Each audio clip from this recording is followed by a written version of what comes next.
So we're gonna make one of my husband and 3-year-old's favorites, which is our honey nut Cheerio chicken, and it has 3 ingredients. So if you have 3 ingredients on hand, you can make this and you never have to buy frozen chicken nuggets again.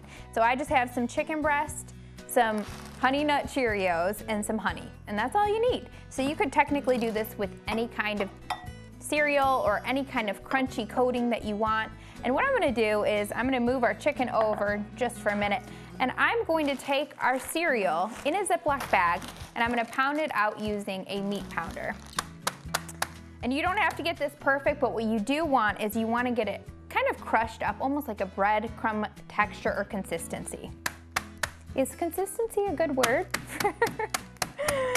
for a dry ingredient? I don't know.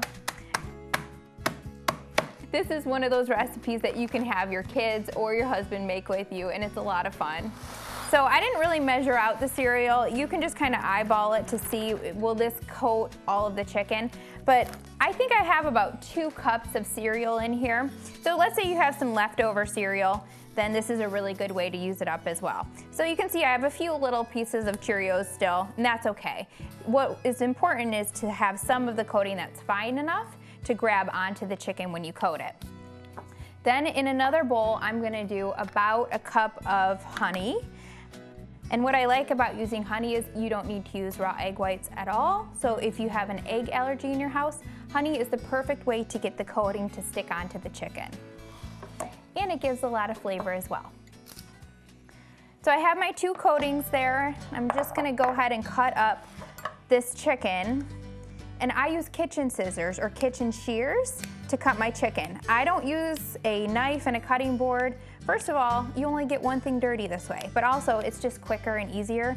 Sometimes I'll even take my kitchen scissors and I'll kind of just cut things up into the bowl. Okay, so now I'm gonna spray a sheet pan with cooking spray. And I have a rack here. If you have one of these, great. You probably have had it for forever. It came with the pan a lot of times, and you've never used it and thought, what is this for? Well, this is a perfect recipe to use one of your racks. It's not just for cooling things. And the reason why is this rack will help the chicken to get crispy the whole way around, rather than just putting it flat on the pan, which you could do. But a lot of times you'll have that soggy underneath. But if you have a pan, it allows the heat to circulate and it'll get crispy and crunchy on every bite of chicken.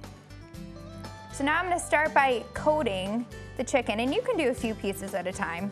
This is how I cook at home. I get it done quick. In fact, a lot of times when I'm feeding my whole family, so like my mom, my dad, my sisters, my mom is always remarking, gosh, Katie, you're so fast in the kitchen. But you know, I look for these shortcuts. I'm all about just getting things done quickly and having healthy, flavorful meals when everybody's hungry in as short a time as possible. So I'm gonna go ahead and finish breading the rest of these chicken nuggets. Then I'll pop them in the oven, 375 degrees, for about 10 to 15 minutes or until they're golden brown on top.